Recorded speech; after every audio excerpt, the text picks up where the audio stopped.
everybody, welcome back to my channel. We are going to be doing the mid-year book freak out tag today. It's a booktube staple and it's been an interesting reading year for me so far. So let's talk about all the highs and lows of the books I've read this year. So the first question is the best book I've read so far this year. I've not given out that many 5 stars this year. It's mostly been 4 or 4.5 star ratings, and one of the only books I've given 5 stars to is In the Dream House by Carmen Maria Machado.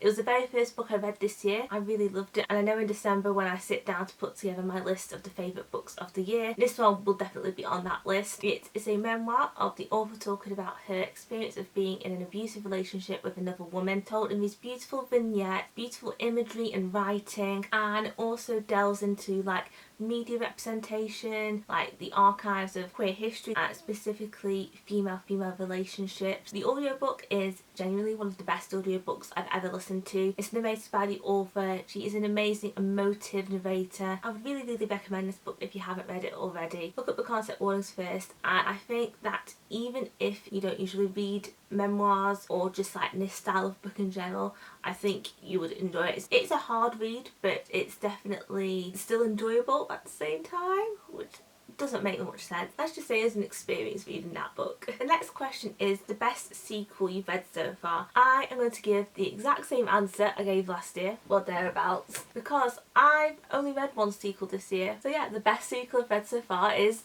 Heartstopper Volume 4. Are we surprised? No, we're not. I did a whole reading vlog for this book and the entire series, which I reread a couple of months ago. This is definitely like the most serious of the Heartstopper volumes. It really dives into mental health, specifically Charlie's mental health, and the way it explores that topic is in a really good way, done quite retrospectively, focusing on the recovery, and Nick goes through a bit of like a journey as well as he tries to like save and help Charlie, but then he realises that he can't. But yeah, this is an incredible sequel, a great continuation of the series. I think it's my favourite volume, and there's one more volume to come, which I'm kind of sad about. I don't want the series to be over, but with the TV show coming out next year, hopefully we get lots of seasons of that. The next question is a new release that you haven't read yet. So there's quite a few new releases that I own that I need to get to, but all books that have been released like in May, June, I'm kind of going to spend July catching up on those. But the first one that comes to mind is Ace of Spades by Farida Abike Iyamide. My last video was me unboxing this because I got a special edition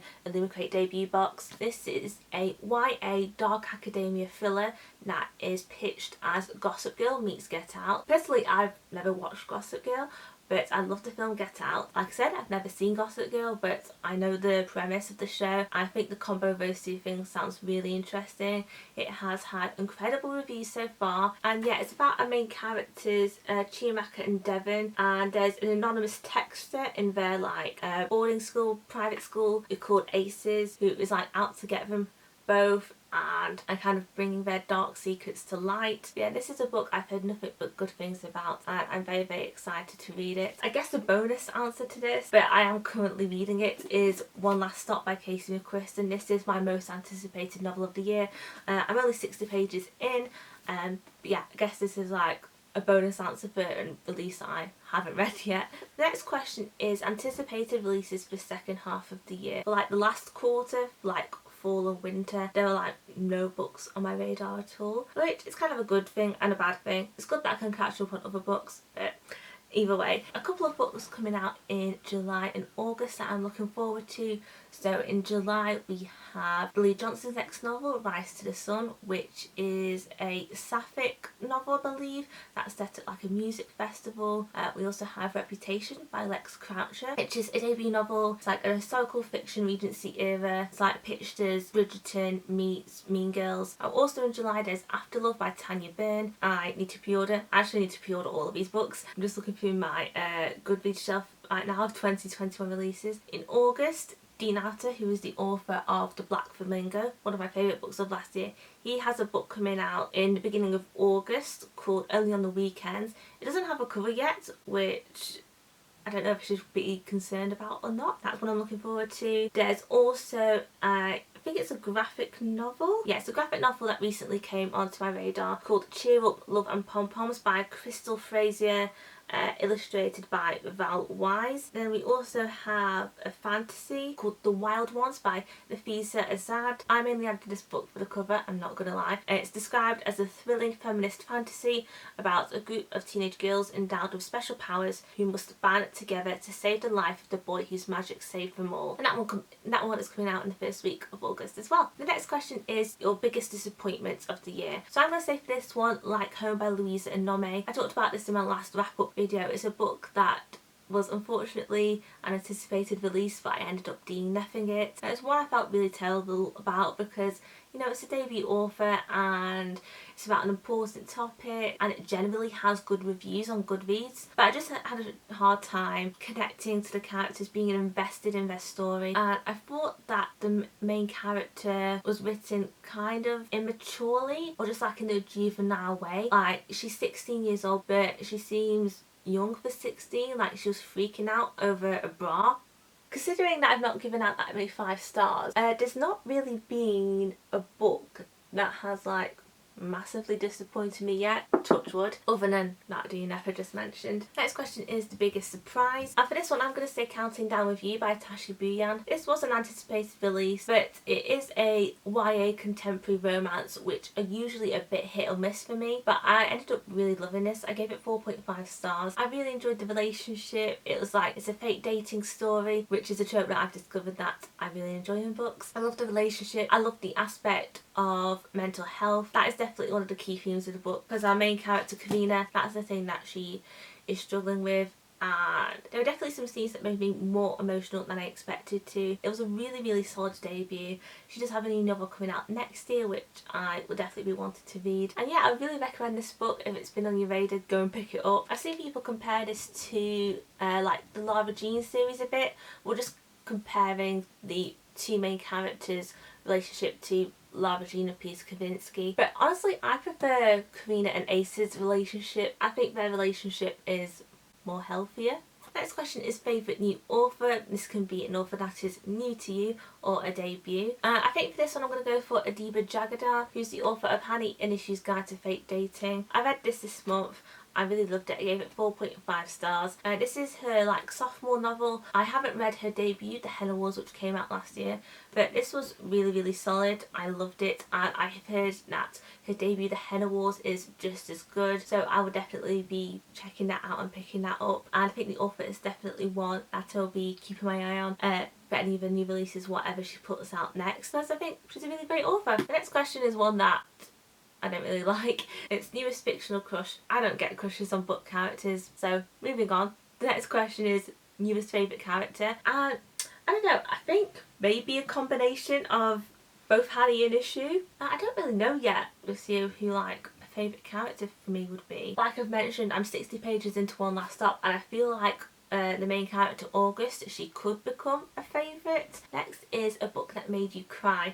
For me, that is 100% The Midnight Library by Matt Haig. I don't cry at books that often, and this is definitely the most I've cried at a book since I read The Fault in Our Stars for the first time in 2012. For me, this is a book that was definitely worth the hype. It is about our main character, Nora Steed, finds herself in the Midnight Library because she sadly ends up taking her own life because she feels like she's let everybody down and like her life isn't worth living. And so she ends up in this place called the Midnight Library, where there's shelves and shelves all with books that have like, which contain like alternate versions of her life, so she can open a book, go into that like situation and see what would happen if she married that guy and bought the pub, or if she went to Australia with her best friend. And she's basically figuring out like, oh, what would be the perfect life. And yeah, I tabbed so much of this book.